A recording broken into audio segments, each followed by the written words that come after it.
The first-class cabin of Skyline Airlines Flight 447 hummed with the refined energy of privilege, and crystal glasses catching the afternoon light as passengers settled into leather seats that cost more than many people's monthly salaries. At the forward galley, Isabella Reyes adjusted her navy blue flight attendant uniform with the same meticulous attention to detail she had once applied to boardroom presentations and quarterly earnings reports. At 42, Isabella moved through the narrow galley space with a grace that spoke of years navigating both aircraft aisles and corporate corridors. Her dark hair was pulled back in the regulation bun required of Skyline flight attendants, and her smile was warm and professional as she prepared the pre-flight service. To the passengers filing into first class, she was simply another member of the cabin crew, competent, courteous, and essentially invisible in the way that service workers often became to those they served. What none of them knew, what none of them could have possibly guessed, was that Isabella Reyes had once sat in the executive suite on the 47th floor of Skyline Airlines headquarters, making decisions that affected thousands of employees and millions of passengers worldwide. She had built her career from the ground up, starting as a junior analyst and working her way through every department of the airline industry until she reached the pinnacle of corporate success.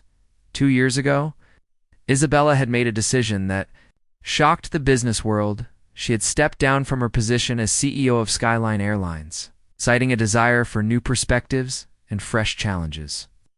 The business press had speculated endlessly about her motivations. Some suggested burnout. Others whispered about internal conflicts with the board of directors. None of them had guessed the truth. Isabella had grown concerned about reports of discrimination and poor treatment of both employees and passengers, and she wanted to see her company from the inside, without the filtered reports and sanitized presentations that had insulated her from reality in the executive suite. The transition from corner office to aircraft cabin had required careful planning and discreet arrangements. Isabella had used her connections to create a new identity, complete with employment history and references that would pass even the most thorough background checks. She had enrolled in flight attendant training under an assumed name, Enduring. Weeks of safety protocols and service procedures that felt surreal after years of making strategic decisions worth millions of dollars for the past 2 years. Isabella had worked regular shifts on Skyline flights, experiencing firsthand the culture she had helped create from the top. She had seen the casual racism from passengers who assumed she spoke limited English because of her Latina heritage. She had witnessed the systematic favoritism that crew supervisors showed toward certain passengers based on their race, appearance, and perceived social status. Most disturbing of all, she had watched as complaints from minority passengers were dismissed or minimized by crew members, who felt protected by company policies that prioritized avoiding confrontation over addressing discrimination. Today's flight, from Los Angeles to New York, promised to be particularly revealing. The passenger manifest included several names Isabella recognized from her previous life: wealthy business executives, political figures, and entertainment industry celebrities, who flew first class regularly and expected their every whim to be accommodated without question. More importantly, the senior crew for this flight included Chief Flight Attendant Margaret Thornton, a 20-year veteran whose reputation for maintaining standards in first class had earned her praise from management while generating a steady stream of discrimination complaints from passengers and junior crew members alike. As Isabella completed her pre-flight preparations, she could see Margaret moving through the cabin with the rigid efficiency of someone who viewed passenger service as a hierarchy to be enforced rather than hospitality to be provided. Margaret's interactions were carefully calibrated based on her assessment of each passenger's importance, effusive warmth for those she deemed worthy of special attention, cool professionalism for those she considered ordinary and barely concealed, disdain for anyone who didn't fit her narrow definition of a first-class passenger. The irony wasn't lost on Isabella that she was about to serve passengers on an airline she technically still owned through a complex web of trusts and investment vehicles established during her retirement. The board of directors believed she had completely divested her interests. But Isabella had maintained controlling ownership through carefully structured arrangements that would allow her to reassert control when the time was right. That time Isabella sensed was approaching faster than anyone expected. The boarding process for first class began with the kind of choreographed precision that Skyline Airlines marketed as luxury service. Isabella watched from her position at the forward galley as the first passengers entered the cabin, their movements reflecting the casual entitlement that came with purchasing seats that cost more than many people's cars. The first to board was Victoria Hartley, a prominent real estate developer whose family fortune dated back 3 generations. Victoria carried herself with the unconscious arrogance of inherited wealth, her designer outfit and perfectly styled blonde hair serving as armor against a world she believed existed primarily for her convenience. Behind her walked her business partner, James Morrison, whose nervous energy and constantly shifting gaze suggested someone perpetually concerned about maintaining his social position. As Victoria settled into seat 1A, she immediately began issuing demands with the casual authority of someone who had never been told no. "I'll need the cabin temperature adjusted," she announced to Margaret, not bothering to make eye contact. "It's too warm in here. And I want to confirm that my meal preference was recorded correctly. I specifically requested the salmon, not the chicken." Margaret's response was a masterclass in obsequious deference.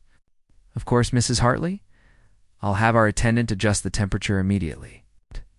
And I've personally confirmed that your salmon is prepared exactly as you prefer it." Isabella noted the careful phrasing our attendant rather than calling her by name, reducing her to a function rather than acknowledging her as a person. It was a small slight, but one that spoke volumes about the hierarchies that Margaret worked to maintain. The next passenger to board made Isabella's jaw tighten almost imperceptibly. Richard Blackstone entered the cabin with the swagger of a man who believed his recent business success made him untouchable. Isabella recognized him from her executive Dazaa Crude, aggressive entrepreneur whose airline had briefly competed with Skyline before being absorbed in a hostile takeover. Blackstone had made several inappropriate comments about Isabella during industry events, comments that had been brushed aside by colleagues who valued his business connections more than professional courtesy. Blackstone's eyes immediately found Isabella, and his gaze lingered in a way that made her skin crawl. "Well," he said loud enough for the surrounding passengers to hear, "the view from first class just got a lot better." Isabella maintained her professional smile, but she made a mental note to ensure that Blackstone's behavior was carefully documented throughout the flight. His comment wasn't unusual. She had endured similar remarks countless times during her 2 years undercover, but it was exactly the kind of conduct that reflected poorly on Skyline's brand and created hostile working conditions for employees. Margaret's reaction to Blackstone's comment was telling in its absence. Rather than addressing the inappropriate remark or offering any support to Isabella, she simply guided Blackstone to his seat with the same deferential attention she had shown Victoria. The message was clear: passenger comfort, regardless of how it was achieved, took precedence over employee dignity. The cabin continued to fill with the usual mix of business executives, entertainment industry figures, and what Isabella privately thought of as professional first-class passengers. Wealthy individuals whose primary occupation seemed to be traveling in luxury and complaining about service that fell short of their escalating expectations. Among the later arrivals was Dr. Amanda Chen, a prominent surgeon whose professional accomplishments had earned her widespread respect in the medical community. Dr. Chen moved with the quiet confidence of someone whose expertise had saved countless lives.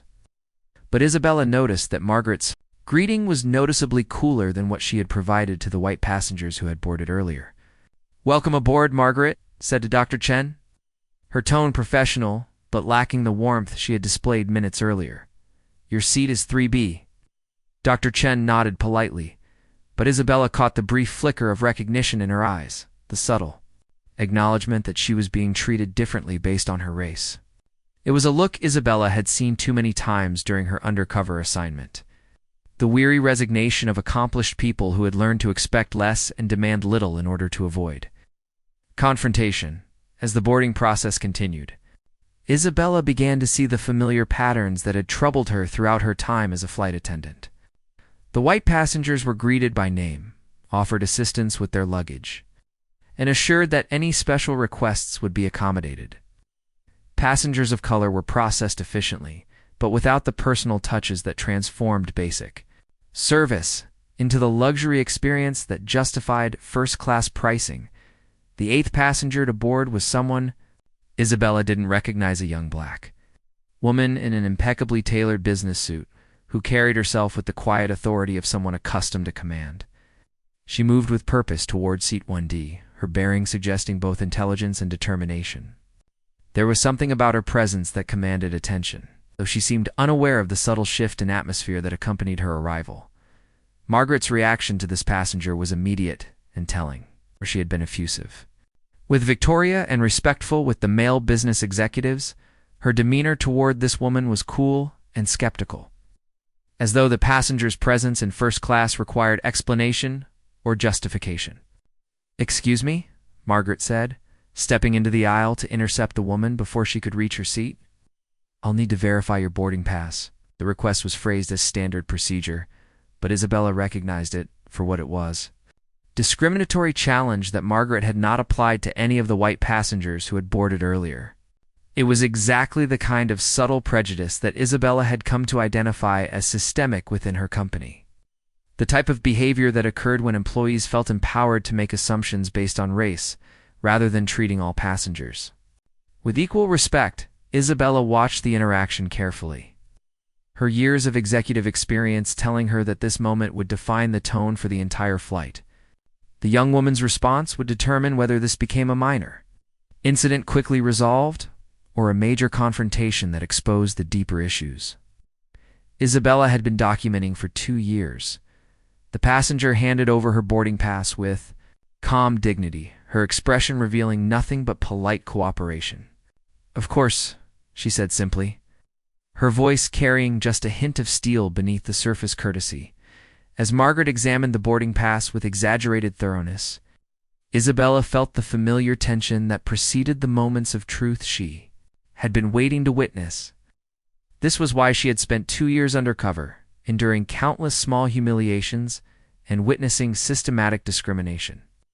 This was the 8th story she had been waiting to tell, the story that would finally justify her decision to abandon the executive suite for the service aisle. Margaret studied the boarding pass with the intense scrutiny typically reserved for suspicious documents at international borders. The young woman stood patiently in the aisle, her posture relaxed but alert, while other passengers continued to file past them into the cabin. Isabella watched from the galley, her trained eye catching the subtle signs of an experienced traveler who had encountered this type of treatment before. "Cassandra Williams, seat 1D, Margaret," read aloud, her tone suggesting that she found something questionable about the straightforward information on the boarding pass. She looked up at Cassandra with barely concealed skepticism. "This is our premium first-class service. Are you certain this is your correct seat?" The question hung in the air like a challenge, its implications clear to everyone within hearing distance. Isabella felt her pulse quicken as she recognized the moment she had been preparing for throughout her undercover assignment. This wasn't just another microaggression or subtle slight. This was blatant discrimination unfolding in real time. With multiple witnesses and clear documentation, Cassandra's response was a masterclass in controlled dignity. "I'm quite certain," she said calmly, her voice carrying just enough edge to indicate that she understood exactly what was happening. "I booked this seat 3 weeks ago for a business trip." "Is there some problem with the reservation?" Margaret's hesitation revealed her internal struggle. The boarding pass was clearly legitimate. The passenger was impeccably dressed and articulate, and her calm confidence suggested someone who wouldn't be easily intimidated or dismissed. But Margaret's years of operating within a system that rewarded her for maintaining certain standards had taught her that backing down from these confrontations could be perceived as weakness by the passengers she was trying to impress. "Well," Margaret said slowly, her voice taking on the tone of someone explaining obvious facts to a confused child, "our first-class service comes with certain expectations. Premium passengers expect a certain atmosphere during their flight experience." Isabella felt her jaw clench as she recognized the coded language Margaret was using. Atmosphere was corporate speak for the racial and socioeconomic homogeneity that some passengers expected when they paid premium prices. It was exactly the kind of systemic discrimination that Isabella had suspected existed, but had been unable to prove from her position in the executive suite. Cassandra tilted her head slightly, her expression one of polite interest masking what Isabella recognized as carefully controlled anger. "I see," Cassandra said thoughtfully. "And what specific aspects of the atmosphere am I supposedly threatening?" The directness of the question clearly caught Margaret off guard. She had expected either immediate compliance or angry defensiveness, both of which would have allowed her to escalate the situation in ways that portrayed Cassandra as unreasonable. Instead, she was being asked to explicitly state the discriminatory reasoning behind her actions. "It's not about... we just want to ensure that all our passengers are comfortable," Margaret stammered, her usual confidence faltering under Cassandra's steady gaze. "All passengers," Cassandra repeated, glancing meaningfully around the cabin at the exclusively white faces who had been seated without question, or just certain passengers. Before Margaret could respond, Victoria Hartley's voice cut through. The tension with the sharp authority of someone accustomed to having her opinions treated as facts. "Excuse me," Victoria said, turning in her seat to address Margaret directly. "Is there some kind of problem? I paid for premium service, and I expect a certain level of standards to be maintained." The word standards dripped with implications that made Isabella's stomach turn. She had heard similar language countless times during her corporate career, always deployed in ways that provided plausible deniability while making discriminatory intentions clear to everyone involved. Margaret seized on Victoria's intervention, like a drowning person grabbing a life preserver. "Mrs. Hartley, I completely understand your concerns. We're simply ensuring that all our seating arrangements are optimal for passenger comfort." Perhaps, Victoria continued, her voice carrying the casual cruelty of inherited privilege, "there's been some kind of mix-up with the reservations. I'm sure there are excellent seats available in business class that would be more... appropriate." Isabella watched Cassandra's reaction carefully, looking for signs of the anger or frustration that would allow Margaret and Victoria to portray her as the aggressor in this situation. Instead, she saw something far more dangerous, the calm calculation of someone who understood exactly what was happening and was preparing to respond strategically rather than emotionally. "More appropriate," Cassandra repeated slowly, as if tasting the words. "Based on what criteria?" Victoria's mask of polite concern slipped slightly, revealing the entitled arrogance beneath. "Well, obviously some people are more comfortable in certain environments. I'm simply suggesting that everyone might be happier if I moved to the back of the plane," Cassandra interrupted, her voice still calm but now carrying an unmistakable edge of steel. "'Cause that's what you're suggesting, isn't it?" "That..." "I don't belong in first class with the rest of you." The cabin fell silent as the implications of Victoria's words became impossible to ignore. Even the passengers who had been pretending not to listen were now openly staring, their expressions ranging from discomfort to anticipation. Isabella realized that this was the moment she had been waiting for, the clear, unambiguous display of discrimination that would justify everything she had been working toward. Margaret, apparently realizing that the situation was spiraling beyond her control, attempted to regain authority through volume and officiousness. "Ma'am, I'm going to have to ask you to take your assigned seat or consider alternative arrangements. You're disrupting the boarding process and making other passengers uncomfortable." It was a classic deflection technique portraying the victim of discrimination as the cause of the problem, while absolving the perpetrators of responsibility for their actions. Isabella had seen the same tactic used countless times in corporate settings, where legitimate complaints about discriminatory treatment were reframed as evidence of the complainant's inability to work well with others. Cassandra looked around the cabin slowly, her gaze taking in every face, every expression, every witness to what was unfolding. When her eyes met Isabella's, there was a moment of connectional recognition that passed. Between two women who understood the weight of the moment and the importance of how it was handled. "I see," Cassandra said finally, her voice carrying a new quality that made everyone in the cabin unconsciously lean forward. "So let me make sure I understand the situation correctly. You're asking me to give up the seat I paid for, that I reserved weeks in advance because my presence makes certain passengers uncomfortable?"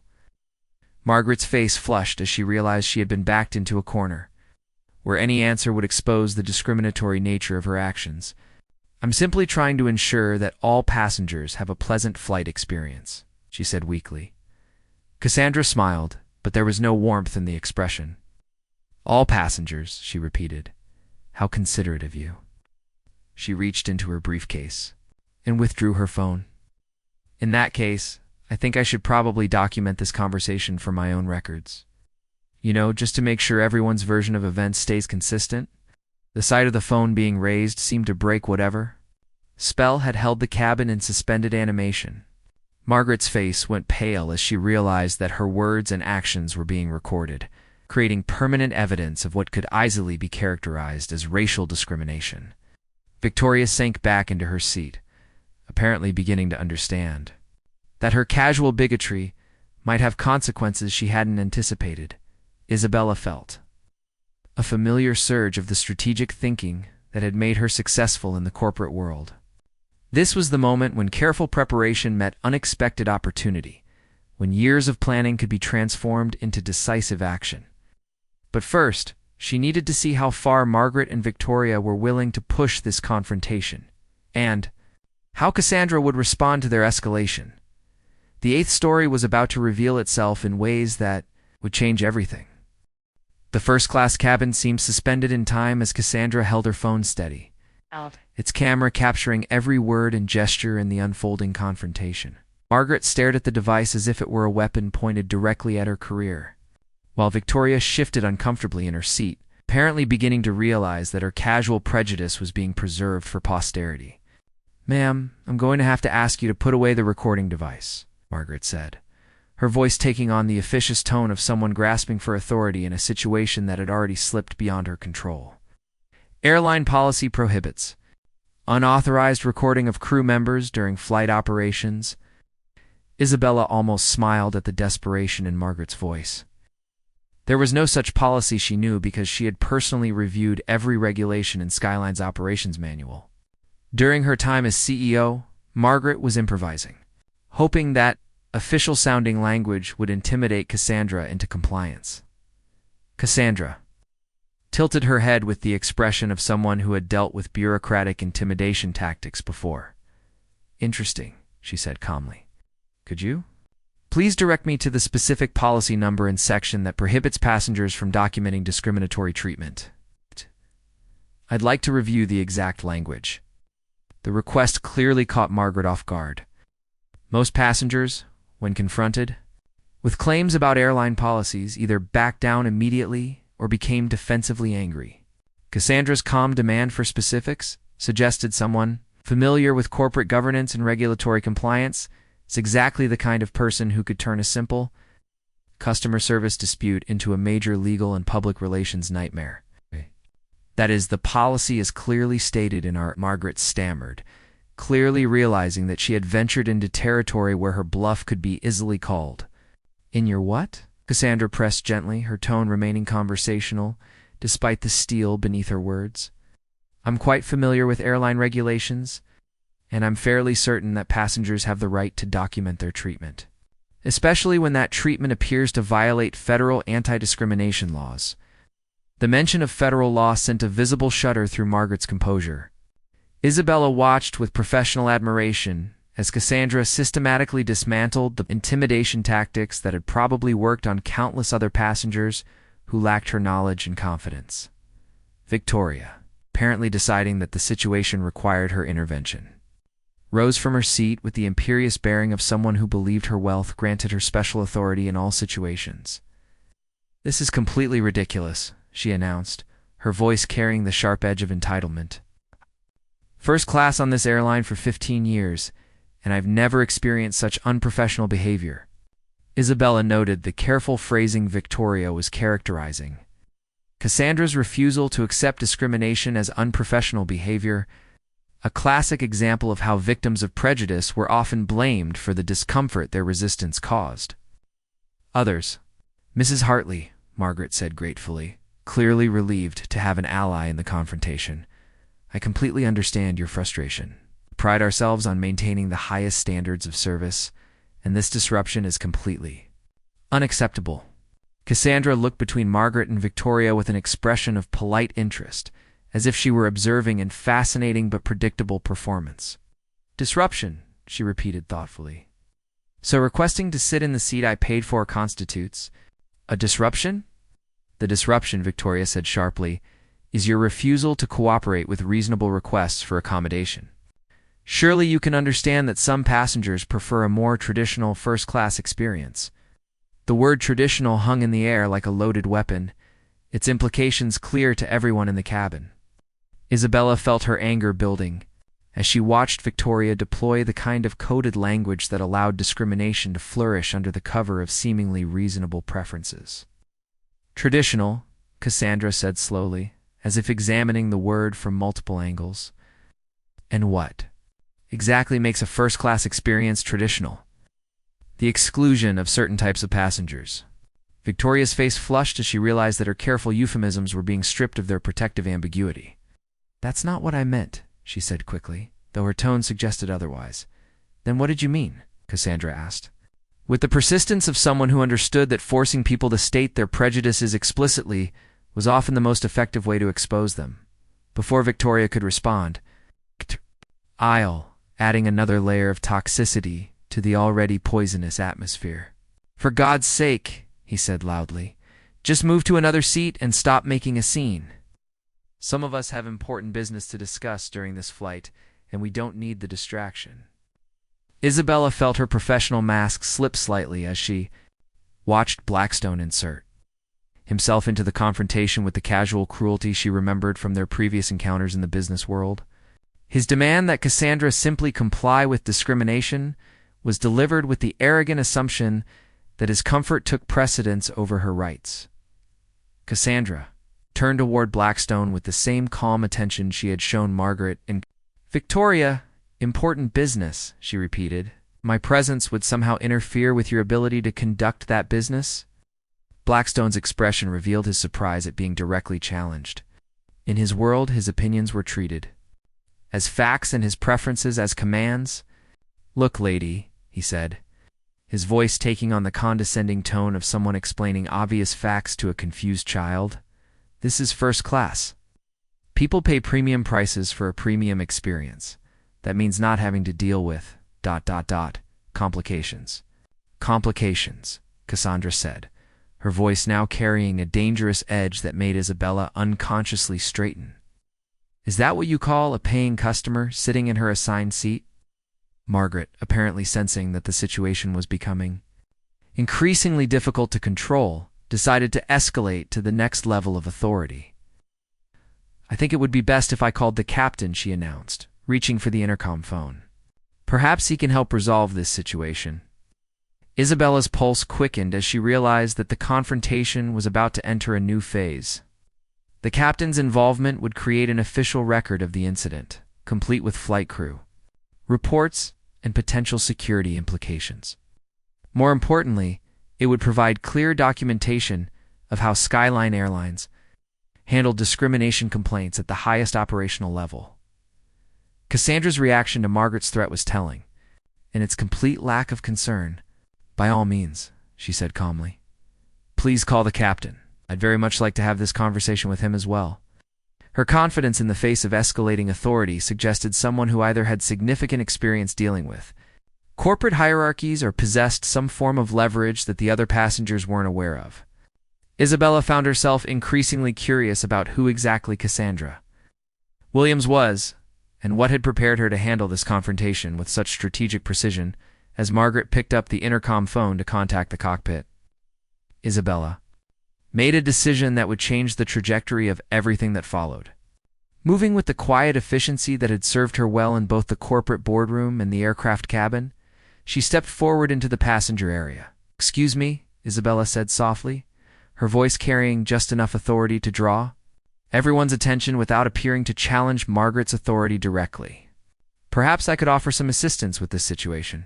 Oh my God, they die. Margaret looked at her with barely concealed irritation.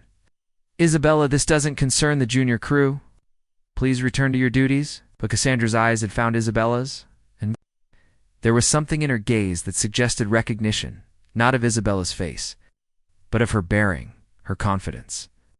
The subtle indicators that marked someone who wielded authority even when wearing a service uniform. "Actually," Cassandra said quietly, her voice cutting through the tension like a blade, "I think it concerns everyone on this aircraft. After all, how the airline treats its passengers reflects on the entire company, doesn't it?" Isabella smiled, recognizing the careful phrasing that suggested Cassandra understood far more about corporate liability and public relations than Margaret realized. The eighth story was beginning to reveal itself, and it was more complex and potentially explosive than anyone in the cabin could have imagined. The captain's voice crackled through the intercom with the authoritative tone that commanded immediate attention throughout the aircraft. "Chief Flight Attendant Thornton, please report to the galley immediately for consultation." Showed a mixture of relief and apprehension as she moved toward the intercom phone. She had escalated the situation to command authority, but now she faced the prospect of explaining her actions to someone. His primary concern was flight safety and operational efficiency rather than passenger preferences. Isabella watched from her position near the galley as Margaret picked up the phone, her voice low but audible to anyone paying attention. "Captain Morrison, we have a passenger situation in first class. A woman is refusing to cooperate with seating arrangements and is disrupting other passengers." Even without hearing the captain's response, Isabella could see Margaret's expression, growing increasingly uncomfortable as she was apparently asked for details about the specific nature of the disruption and the cooperation she was requesting. "Well, sir, it's a matter of passenger comfort and maintaining our service standards," Margaret said, her voice becoming more hesitant as she struggled to explain the situation without explicitly stating its discriminatory nature. "Some of our premium passengers have expressed concerns about the atmosphere in the cabin." Isabella noticed Cassandra listening intently to Margaret's side of the conversation, her expression revealing nothing but her posture suggesting someone cataloging every word for future reference. The careful documentation of official responses to discrimination complaints was exactly the kind of evidence that could be devastating in legal proceedings or regulatory investigations. The captain's voice became audible to the entire cabin as Margaret held the phone slightly away from her ear, apparently unprepared for the volume of his response. "Miss Thornton, are you telling me that you've created a passenger confrontation over seating arrangements in first class during boarding?" Face went pale as she realized that her supervisor was not responding with the automatic support she had expected. "Sir, I was simply trying to accommodate the preferences of our most valued customers," she said weakly. "What specific accommodation were you trying to provide?" The captain's voice came through clearly, his tone suggesting growing impatience. With Margaret's evasive explanations, Isabella felt a surge of professional satisfaction as she watched Margaret struggle to explain discrimination in terms that would sound reasonable to someone focused on operational efficiency rather than social hierarchies. The captain's questions were forcing Margaret to confront the reality that her actions had no legitimate business justification. That is, some passengers expressed a preference for a more traditional first-class environment. Margaret stammered, unwittingly using the same coded language that Victoria had deployed earlier. "Traditional." The captain's voice carried a note of dangerous confusion. "Miss Thornton, are you suggesting that our first-class service has different standards based on passenger demographics?" The direct question hung in the air like an accusation, forcing Margaret to either explicitly state her discriminatory reasoning or attempt to backtrack from her previous explanations. Isabella watched with growing admiration for Captain Morrison's handling of the situation. His questions were systematically stripping away the euphemisms and evasions that allowed discrimination to flourish. "No, sir, of course not," Margaret said quickly, apparently realizing that any explicit admission of racial bias could end her career. "I was simply trying to ensure passenger satisfaction by asking a legitimately ticketed passenger to move from her assigned seat," the captain pressed, without any operational or safety justification. Margaret's silence spoke volumes as she struggled to find a response that would satisfy her supervisor without admitting to the discrimination that had motivated her actions. Isabella could see beads of perspiration forming on Margaret's forehead as the weight of her position became clear. "Miss Thornton," the captain continued, his voice now carrying the unmistakable tone of command authority. "I want you to listen carefully. Every passenger in first class paid for their seat and has the right to occupy it without harassment from crew members. Is that understood?" "Yes, sir," Margaret replied weakly, her voice barely audible. Furthermore, the captain continued relentlessly. "Any passenger who has a problem with the presence of another, legitimately ticketed passenger can exercise their right to request a refund and leave the aircraft. That applies to everyone, regardless of their status or how much they've spent with our airline." Isabella felt a surge of pride in her former company as she listened to Captain Morrison articulate the principles of equal treatment that she had tried to embed in Skyline's corporate culture during her tenure as CEO. His words were being broadcast throughout the first-class cabin, creating an official record of the airline's position on discriminatory treatment. Victoria, apparently realizing that the captain's words were directed as much toward the passengers as toward Margaret, shifted uncomfortably in her seat. A statement that her preferences would not be accommodated at the expense of other passengers' rights had effectively undermined her position as an aggrieved customer, deserving special consideration. "Now," the captain continued, "I want this situation resolved immediately and professionally. The passenger should be seated in her assigned seat. Any crew member or passenger who has a problem with that arrangement can speak with me personally."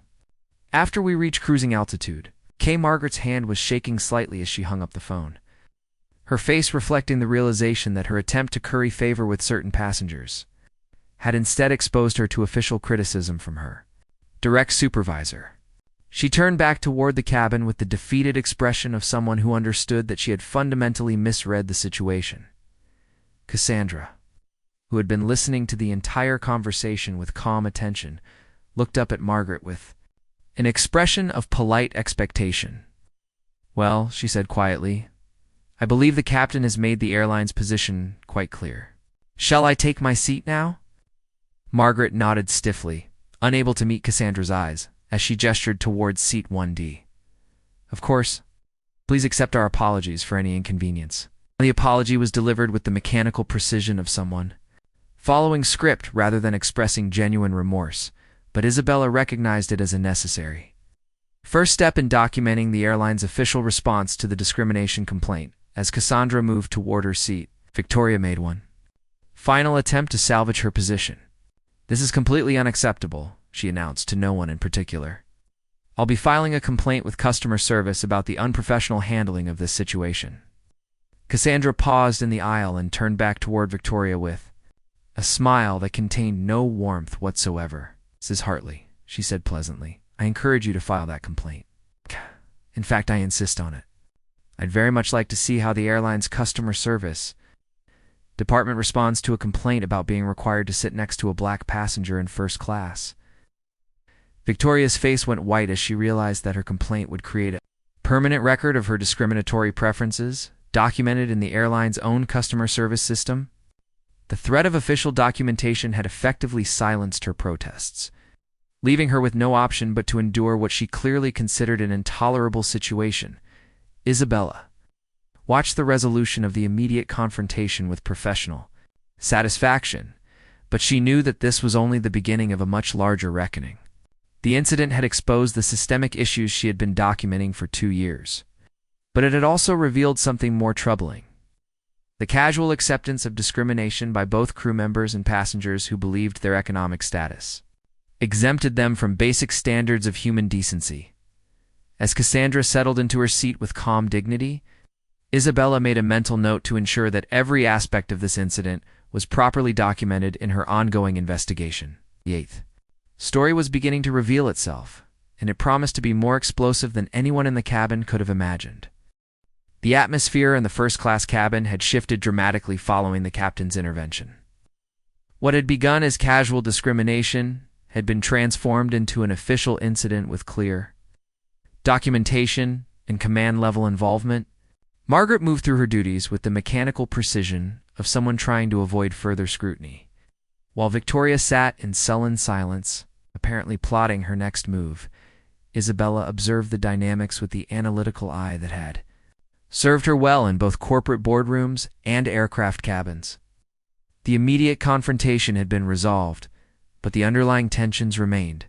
More importantly, she had gathered exactly the kind of evidence she needed to justify the systemic changes she had been planning since beginning her undercover assignment. As the aircraft pushed back from the gate and began its taxi toward the runway, Isabella noticed Cassandra withdrawing a sleek tablet from her briefcase and beginning to type with the focused efficiency of someone accustomed to documenting important events in real time. Her fingers moved quickly across the screen, capturing details while they remained fresh in her memory. The sight of Cassandra's careful documentation triggered a moment of recognition in Isabella's mind. This wasn't the behavior of an ordinary passenger, even one with experience dealing with discrimination. This was the systematic evidence gathering of someone who understood the importance of creating detailed records for potential legal or regulatory proceedings. "Excuse me," Isabella said quietly, approaching Cassandra's seat with a warm smile that masked her growing curiosity. "I wanted to personally apologize for the treatment you received during boarding. That kind of behavior doesn't represent the values that Skyline Airlines is supposed to uphold." Cassandra looked up from her tablet with an expression of polite interest that didn't quite mask the sharp intelligence in her eyes. "Thank you," she said simply. "Though I suspect this isn't the first time you've witnessed similar incidents." Observation was delivered with the casual precision of someone who understood how institutional discrimination operated, and it confirmed Isabella's growing suspicion that Cassandra Williams was far more than she appeared to be. Her calm handling of the confrontation, her knowledge of airline regulations, and her systematic documentation all suggested someone with significant experience in corporate environments. "Unfortunately, you're correct," Isabella replied carefully, testing the boundaries of how much she could reveal without compromising her cover. "But I want you to know that not everyone at this airline tolerates that kind of treatment." Cassandra studied Isabella's face with the penetrating gaze of someone trained to read people quickly and accurately. "Interesting," she said softly. "And what exactly is your position on tolerance for discrimination?" The question was loaded with implications that made Isabella's pulse quicken. Cassandra was clearly probing to determine whether Isabella was simply a sympathetic employee or someone with the authority to effect meaningful change. It was exactly the kind of strategic questioning that Isabella herself had employed during her executive career when assessing potential allies and adversaries. "My position," Isabella said carefully, "is that discrimination is not only morally wrong, but also terrible for business. Companies that tolerate prejudice eventually pay a much higher price than the short-term discomfort of confronting it directly." Cassandra's eyes sharpened with what looked like recognition. "You sound like someone with business experience," she observed. "Weren't you worked in corporate environments before joining the airline industry?" Isabella felt the familiar tension. That came with walking the line between maintaining her cover and establishing the credibility necessary for meaningful conversation. "I have some background in business analysis," she said truthfully, enough to understand that today's incident could have significant implications beyond the immediate passenger complaint. "Significant implications," Cassandra repeated thoughtfully. "Such as?" Isabella glanced around the cabin, ensuring that their conversation remained private.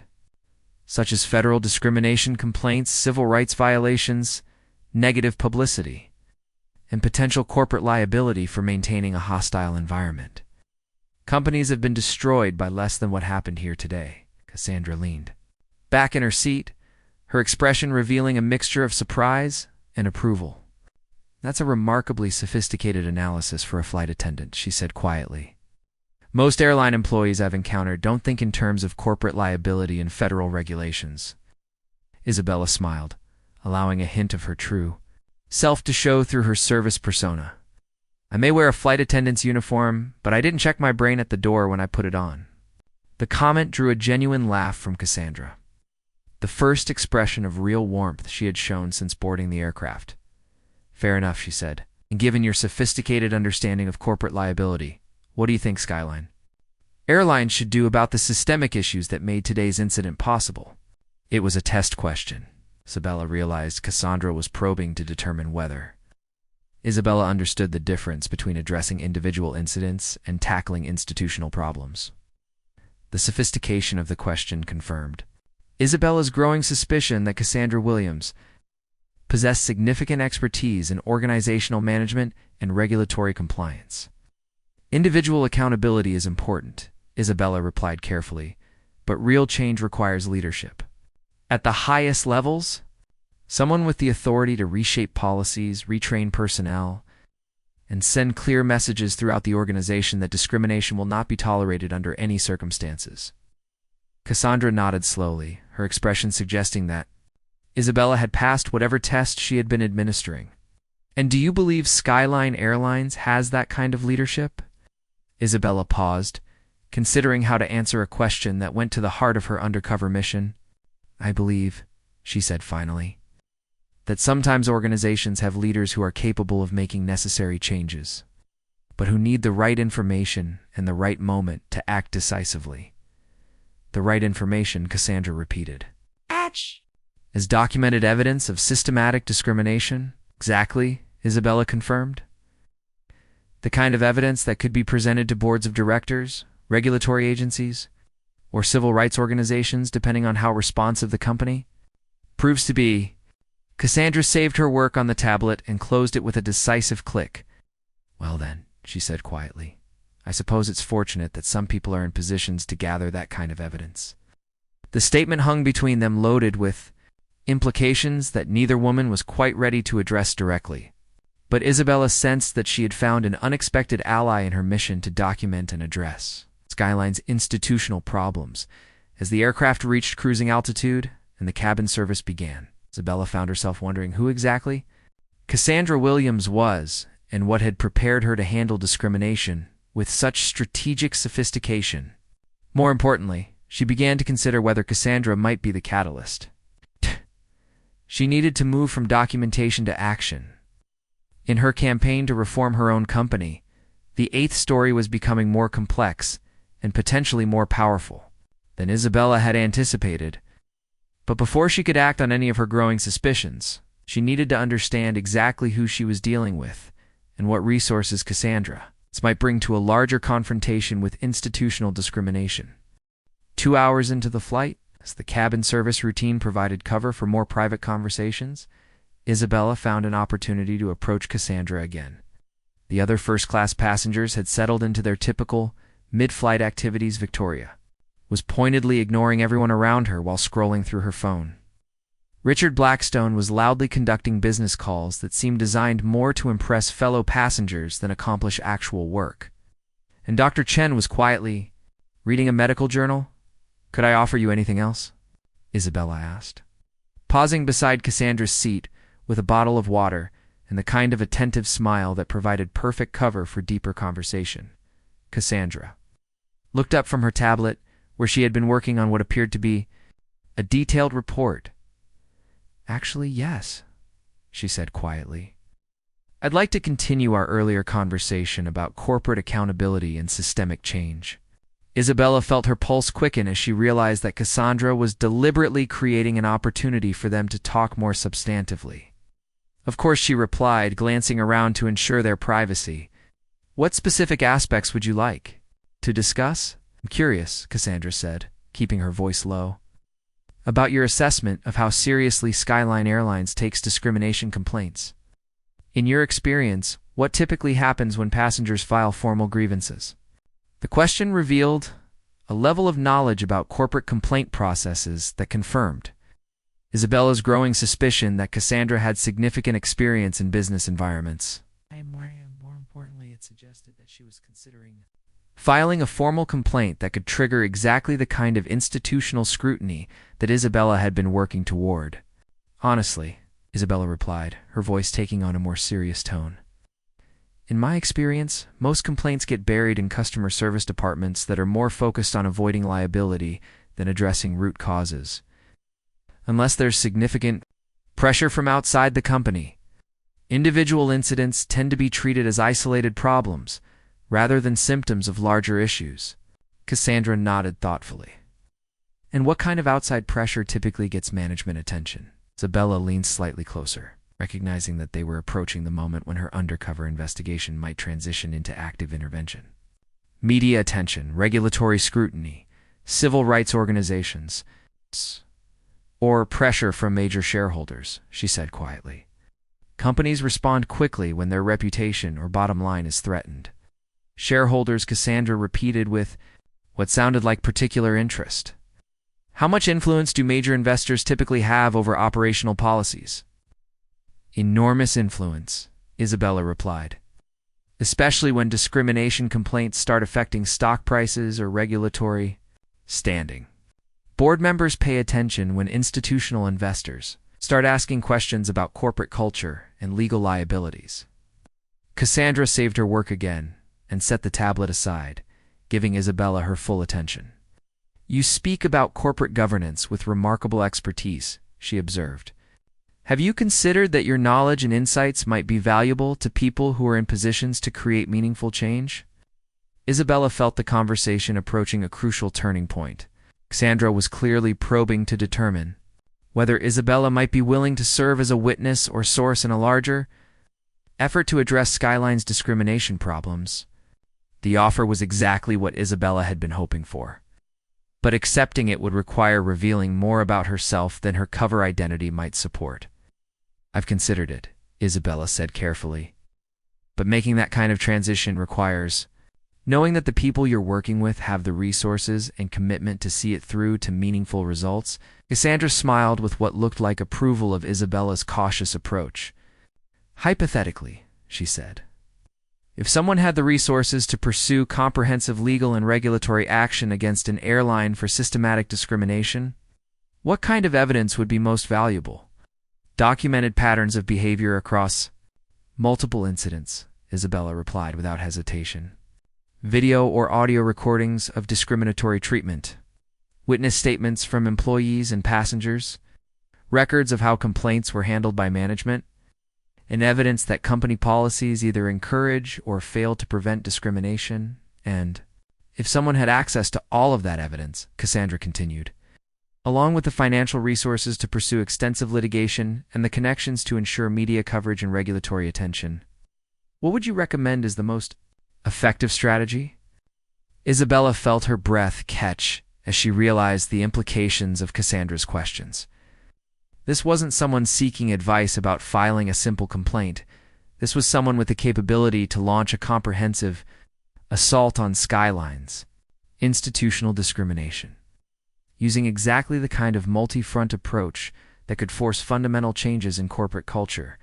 I would recommend, Isabella said slowly, building a coalition of affected parties, documenting everything comprehensively, and then presenting the company with a clear choice: implement meaningful reforms voluntarily, or face the consequences of public exposure and legal action. Cassandra nodded with satisfaction. And what if the person pursuing this strategy discovered that they had an unexpected ally within the company? Someone with insider knowledge and access to evidence that outsiders couldn't obtain.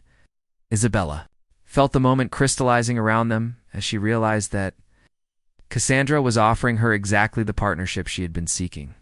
The careful probing, the sophisticated questions about corporate governance, the emphasis on resources and connections, it all pointed to someone with the capability to be the external catalyst that Isabella's internal investigation required. That would change everything, Isabella said quietly. With the right internal ally providing evidence and context, an external investigation could become irresistible pressure for institutional change. Cassandra reached into her briefcase and withdrew a business card, which she handed to Isabella with a meaningful look. Cassandra Williams, Senior Partner Williams and Associates, the card read, followed by contact information and a note identifying the firm as specializing in civil rights litigation and corporate accountability. Isabella stared at the card as the implications sank in. Cassandra wasn't just a passenger who had experienced discrimination. She was a civil rights attorney with the expertise and resources to pursue comprehensive legal action against Skyline Airlines. More importantly, she was someone who understood exactly how to leverage insider information to maximum effect in corporate accountability campaigns. I think, Cassandra said quietly, that this might be the beginning of a very productive partnership, assuming, of course, that certain people are willing to step forward when the time comes. Isabella looked up from the business card to meet Cassandra's eyes. seeing in them the same determination and strategic thinking that had driven her own decision to go undercover. I think, she replied softly, that certain people might be more ready to step forward than you realize. Cassandra's smile was the first expression of genuine warmth she had shown since boarding the aircraft. Excellent, she said. Then I think it's time we had a more detailed conversation about what comprehensive corporate accountability might look like. As Isabella slipped the business card into her pocket, she realized that the 8th story she had been waiting to tell was about to become far more explosive than she had ever imagined. The chance encounter with Cassandra Williams had transformed her careful documentation project into a potential full-scale corporate revolution. As the flight continued toward its destination, Isabella found herself in the unprecedented position of coordinating a potential corporate accountability campaign while maintaining her service duties. The irony wasn't lost on her that she was planning to expose discrimination at an airline she technically owned, while serving champagne to the very passengers whose prejudice had triggered the investigation. During a quiet moment in the galley, Isabella used her personal phone to send a carefully worded text message to her most trusted attorney. Need to discuss urgent timeline acceleration for aviation project. Potential external partnership opportunity developed unexpectedly. Schedule meeting for tomorrow morning. The message was deliberately vague, but her lawyer would understand that the discrimination case she had been building was about to enter an active phase. More importantly, he would know to begin preparing the documentation that would allow her to resume control of Skyline Airlines. If the board of directors proved unwilling to address the systemic issues her investigation had uncovered, Margaret, meanwhile, had spent the remainder of the flight in a state of barely controlled anxiety. The captain's rebuke had clearly shaken her confidence, and she moved through her duties with the mechanical precision of someone trying to avoid further scrutiny. Isabella noticed that Margaret was treating all passengers with exaggerated politeness, apparently hoping to demonstrate her professionalism to anyone who might be documenting her behavior. The transformation in Margaret's demeanor was exactly what Isabella had hoped to achieve through her undercover work proof that accountability measures could immediately modify discriminatory behavior. But she also recognized that individual behavior change was insufficient without institutional reforms that addressed the underlying culture that had made Margaret's original actions seem acceptable. Victoria, for her part, had spent much of the flight alternating between sullen silence and whispered complaints to her companion about the declining standards of first-class service. Her comments were carefully coded to avoid explicit racial language, but their implications were clear. To anyone paying attention, Isabella made mental notes about each statement, recognizing that Victoria's ongoing prejudice would serve as valuable evidence of the deeper cultural issues that needed to be addressed. As the aircraft began its descent into New York, Cassandra approached Isabella with a request that seemed routine but carried deeper implications. "Excuse me," she said politely. "Could you help me gather my belongings? I'd like to make sure I have everything organized before we land." Isabella immediately understood that Cassandra was creating an opportunity for them to finalize their coordination before leaving the aircraft. "Of course," she replied, moving to assist with what appeared to be standard passenger service. "I've been thinking about our conversation," Cassandra said quietly as Isabella helped organize her briefcase. "I believe the timeline for action should be accelerated. Sometimes momentum is more important than perfect preparation." Isabella nodded, understanding that Cassandra was referring to the potential discrimination case rather than luggage organization. "I agree," she replied softly. "And I think you'll find that more resources are available for this project than might initially appear." Cassandra's eyes sharpened with interest. Additional resources could certainly expand the scope of what's possible.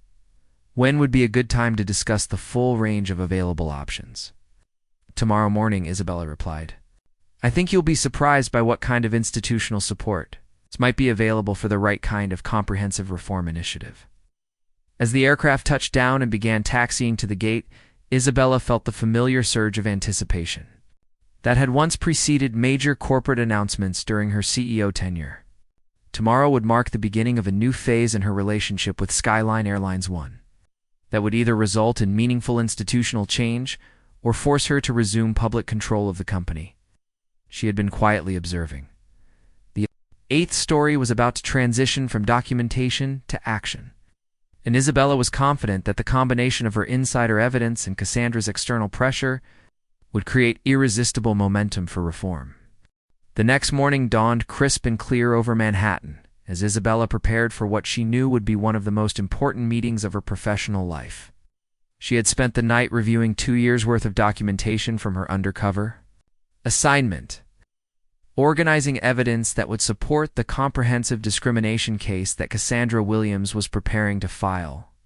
At precisely 9 o'clock, Isabella arrived at the offices of Williams & Associates, a prestigious civil rights law firm occupying an entire floor of a midtown skyscraper. The receptionist directed her to a conference room where Cassandra was waiting with 2 colleagues and an array of legal documents. It suggested serious preparation for major litigation. "Isabella," Cassandra said warmly, rising to greet her. "Thank you for coming. I'd like you to meet my partners, Michael Rodriguez and Sarah Chen, both specialists in corporate discrimination cases."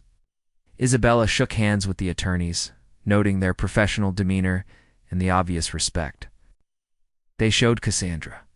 This wasn't a small practice looking for publicity.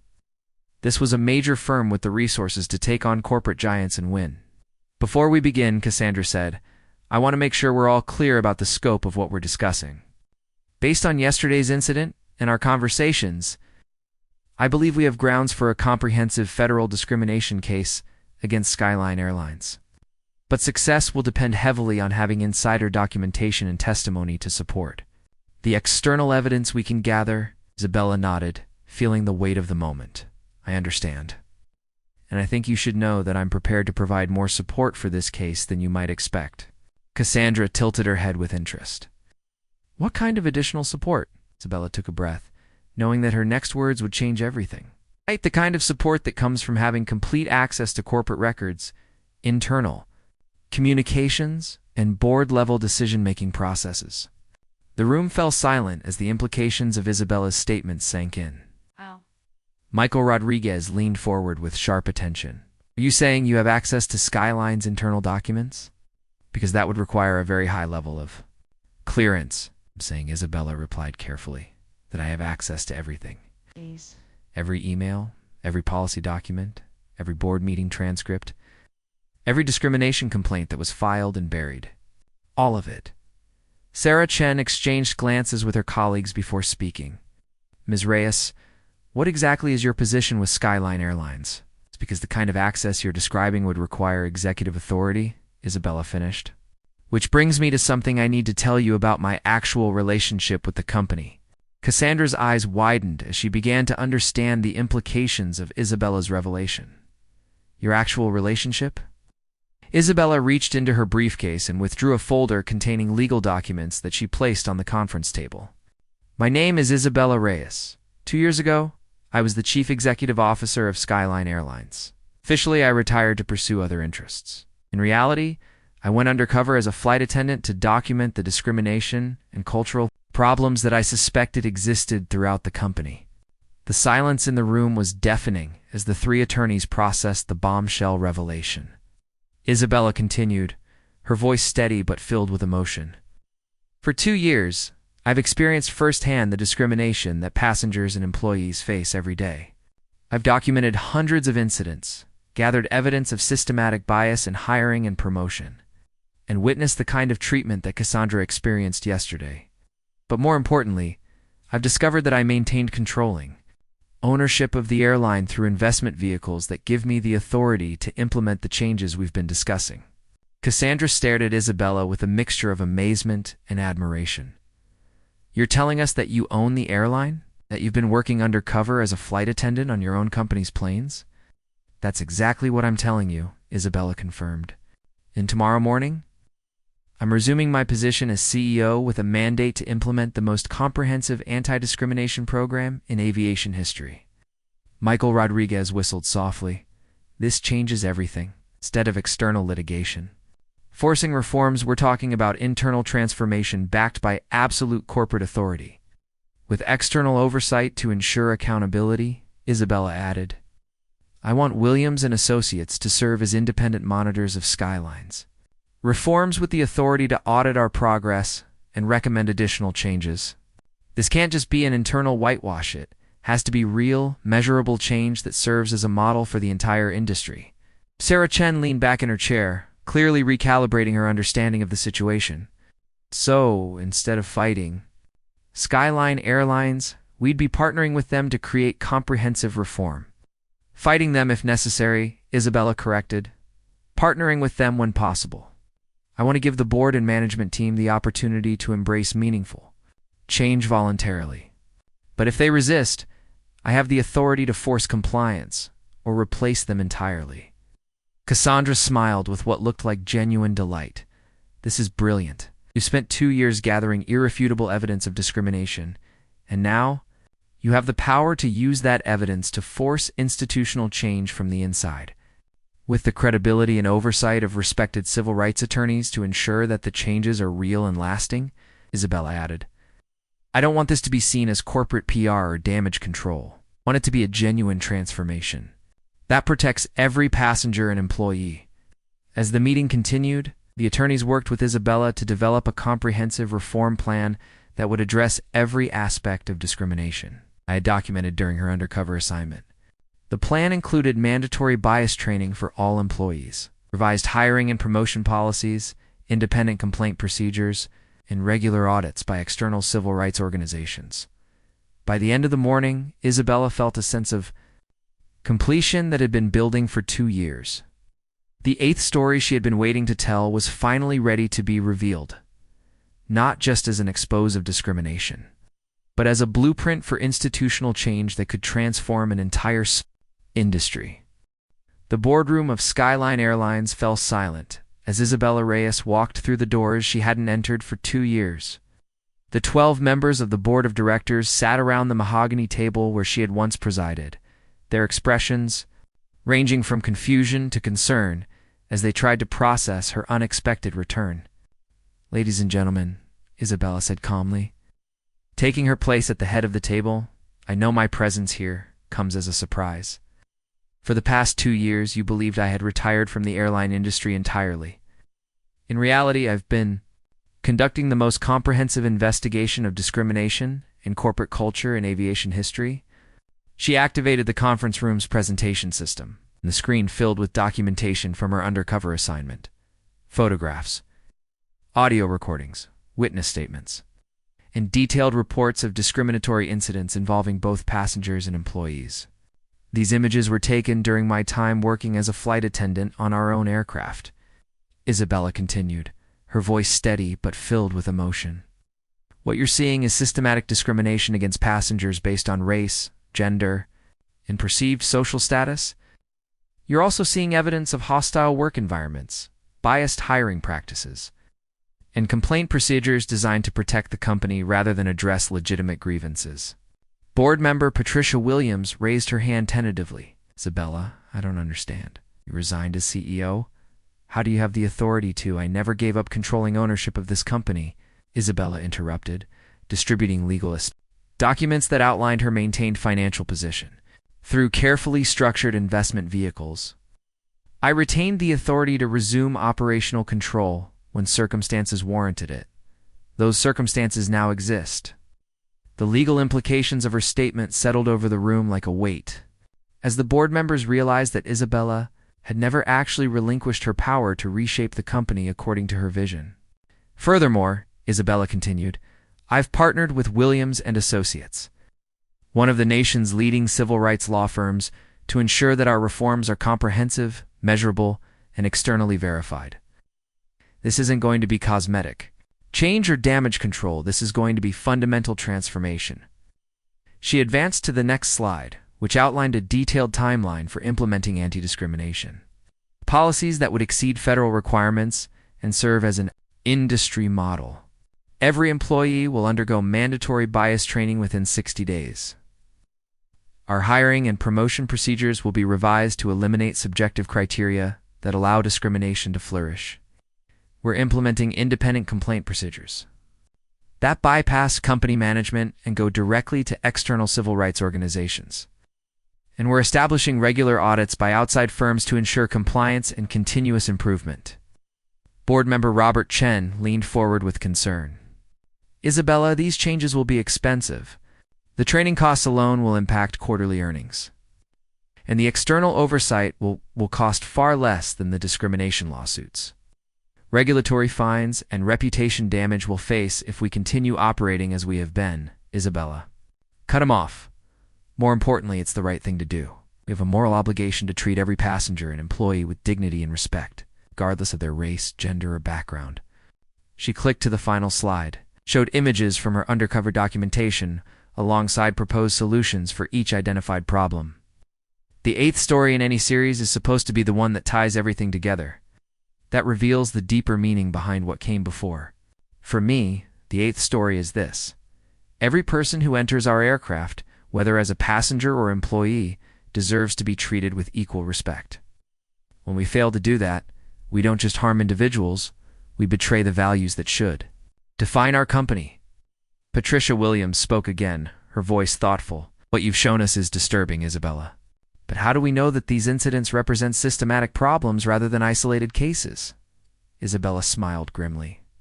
Because I have documented over 300 similar incidents during my 2-year investigation.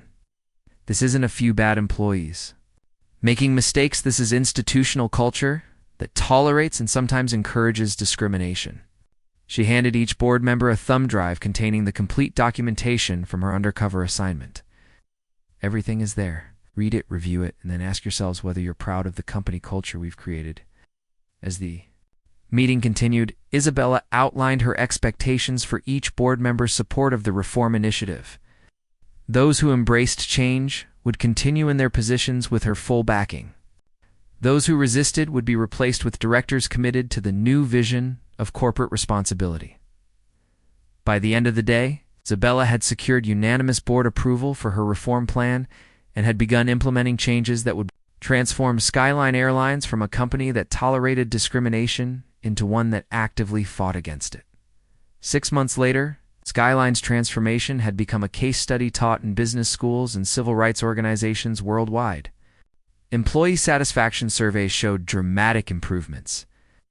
Customer complaints about discriminatory treatment had virtually disappeared, and the company had received recognition from multiple civil rights organizations for its industry-leading policies. Margaret Thornton had left the airline industry entirely after completing mandatory bias training that made her confront the impact of her discriminatory behavior. Victoria Hartley had attempted to file a complaint about the declining standards of first-class service, only to have her letter become a public relations asset when Skyline released it as an example of the attitudes their reforms were designed to address. Isabella Reyes had returned to public leadership of Skyline Airlines, but she continued to work occasional shifts as a flight attendant, not undercover this time, but as a visible reminder that leadership meant understanding the experiences of every employee and every passenger. The 8th story had revealed itself as the most important one of all, the story of how one person's courage to see the truth, document injustice, and demand accountability could transform an entire industry. It proved that sometimes the most powerful changes come not from grand gestures or public pronouncements, but from the quiet determination to bear witness to wrong and insist that it be made right.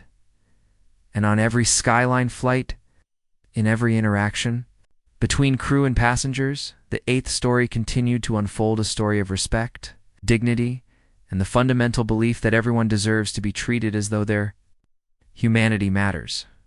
This story reminds us that change is possible when people in positions of power choose to use their influence responsibly. It shows us that sometimes the most effective way to address institutional problems is to experience them firsthand, to bear witness to injustice, and to insist on accountability from the inside out. If this story moved you, remember that to have the power to insist on respect and dignity in every interaction. Subscribe to the 8th story for more tales that reveal how individual courage can create institutional change. And remember that sometimes the most important story is the one that inspires us to demand better from ourselves and the organizations we encounter.